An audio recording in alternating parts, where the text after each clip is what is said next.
बहुत सारे सवाल इसमें उठ रहे हैं और सवाल सबसे बड़ा ये उठ रहा है कि जिन 5 राज्यों में चुनाव होने हैं वहाँ की परिस्थितियों को खास तौर पर देखा जाए, यानी कि उत्तर प्रदेश, उत्तराखंड, पंजाब, मणिपुर और गोवा कि इन 5 राज्यों में क्या स्थिति है। और इसीलिए इन राज्यों के जो स्वास्थ्य विभाग के लोग हैं उनसे भी जानकारी, उन अधिकारियों से भी जानकारी पूरी ली जा रही है और चुनाव आयोग पूरी तरीके से इस पर ध्यान रखे हुए है। अब सवाल उठता है कि विकल्प क्या क्या है उसके सामने, चुनाव को कुछ दिनों के लिए आगे टालना या फिर ये देखना कि ऐसे यानी कि चुनावी रैलियों जैसी चीज़ों पर प्रतिबंध लगाया जा सकता है। क्या ये मुमकिन है? चुनाव प्रचार के लिए जो रैलियां इतनी ज़्यादा ज़रूरी है, क्या वहाँ पर किसी तरह की पाबंदी या लोगों की भीड़ की कमी या किसी तरह का कोई गाइडलाइन आ सकता है? और जो राजनीतिक पार्टियां हैं वो इसे लेकर क्या सोचती हैं?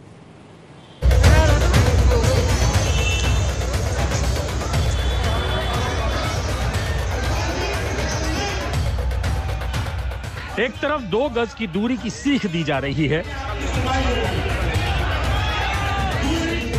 और दूसरी तरफ रैलियों में कंधे से कंधे रगड़े जा रहे हैं।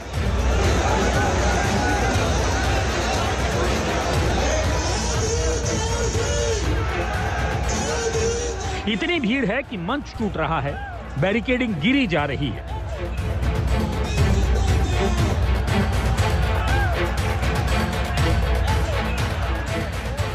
भारत विरोधाभासों का देश है।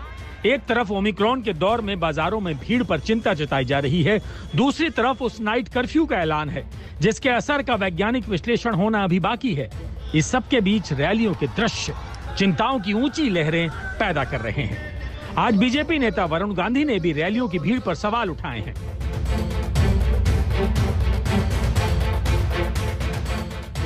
रात में कर्फ्यू लगाना और दिन में रैलियों में लाखों लोगों को बुलाना, ये सामान्य जनमानस की समझ से परे है। उत्तर प्रदेश की सीमित स्वास्थ्य व्यवस्थाओं के मद्देनजर हमें ईमानदारी से ये तय करना पड़ेगा कि हमारी प्राथमिकता भयावह ओमिक्रॉन के प्रसार को रोकना है या चुनावी शक्ति प्रदर्शन। बाजारों में भीड़ देखकर माथे पर शिकन और रैलियों में भीड़ देखकर चेहरे पर विजयी मुस्कान, यही राजनीति का दोहरा चरित्र है। और सवाल यह है कि अगर चुनाव आयोग 5 राज्यों के विधानसभा चुनाव को टाल दे तो क्या इस फैसले को देकर देश के नेता तैयार हैं?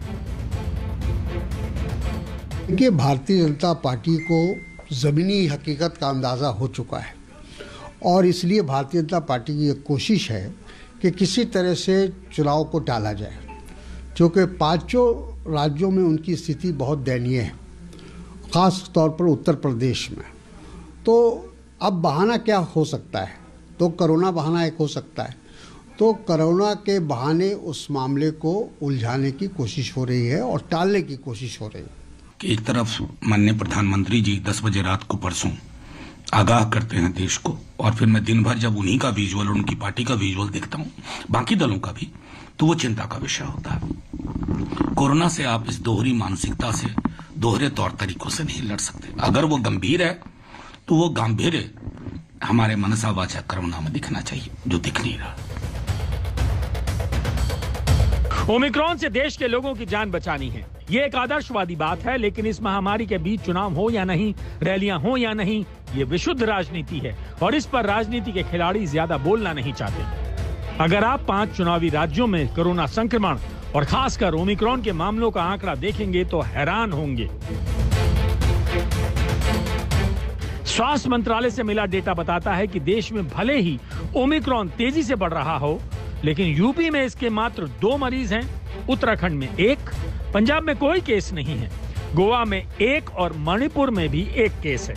यानी 5 चुनावी राज्यों में जिनकी कुल आबादी 25.5 करोड़ है, उनमें ओमिक्रॉन के सिर्फ 5 केस हैं, जबकि देश में ओमिक्रॉन के 500 से ज्यादा मामले हैं। ऐसा लगता है जैसे जिन राज्यों में चुनाव है वहां ओमिक्रॉन ने जाने से इनकार कर दिया है। जब देश में कोरोना की दूसरी लहर आई थी तब रोजाना 2 लाख मामले आते थे। उस दौरान पश्चिम बंगाल, असम, केरल और तमिलनाडु में चुनावी रैलियां हो रही थी। तब भी आज की ही तरह सवाल उठ रहे थे, लेकिन चुनाव हुए, लोग कोरोना के शिकार भी हुए और उनकी मृत्यु भी हुई। उस वक्त जब चुनाव आयोग ने मतदान की तारीखों का ऐलान किया था, तब पश्चिम बंगाल में कोरोना के 200 केस रोज आ रहे थे। लेकिन 2 मई 2021 को जब नतीजे आए तो अचानक पता चला कि 17,500 कोरोना मरीज रोज मिल रहे थे। 2 मार्च को पश्चिम बंगाल में कोरोना से एक भी व्यक्ति की मौत दर्ज नहीं की गई थी, लेकिन 2 महीने बाद 2 मई को कोरोना से मरने वालों की तादाद 100 को पार कर गई। क्या इसका मतलब ये समझा जाए कि चुनाव के दौरान या उसके ऐलान से पहले कोरोना के केस नहीं आते और जब ये चुनाव खत्म होने लगते हैं तो उनकी असली तस्वीर सामने आती है?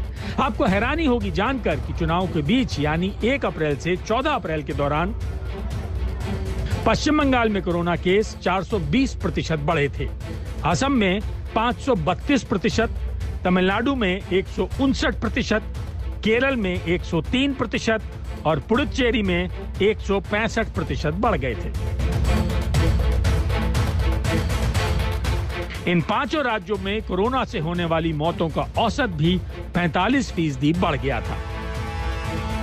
ब्यूरो रिपोर्ट, आज तक।